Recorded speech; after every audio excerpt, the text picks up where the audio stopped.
নিজের প্রোডাকশনে তৈরি অনেকদিন পর ছায়াছবি দেখার জন্য আলিমুদ্দিনে গিয়ে বামফ্রন্ট চেয়ারম্যান বিমান বসুকে আমন্ত্রণ জানালেন প্রসেনজিৎ চট্টোপাধ্যায়। একটি বেসরকারি প্রেক্ষাগৃহে 24 তারিখ বিশেষ স্ক্রিনিংয়ের আয়োজন করা হয়েছে। সেখানে যাওয়ার জন্য বিমান বসুকে বিকেলে মুজাফফর আহমেদ ভবনে গিয়ে অনুরোধ জানান প্রসেনজিৎ। প্রসঙ্গত, ছবিটির পরিচালক সৌরভ পালোধি তিনি উপস্থিত ছিলেন ডায়মন্ড হারবারের প্রাক্তন সাংসদ শ্রমিক লাহিড়ী এবং মীনাক্ষী মুখার্জিও।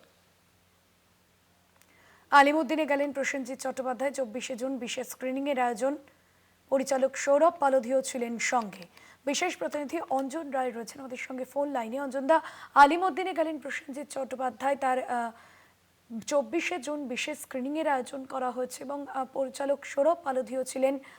কি জানা যাচ্ছে অনেকদিন পর দেখতে গিয়ে, অনেকদিন পর তিনি বিমান বসুকে আমন্ত্রণ জানালেন? দেখো, তার নিজের প্রোডাকশন হাউসের একটি সিনেমা 24 তারিখ উদ্বোধন হবে। তারই আমন্ত্রণ জানাতে তিনি সিপিএম রাজ্য দপ্তর আলিমুদ্দিন সিটে গেছিলেন।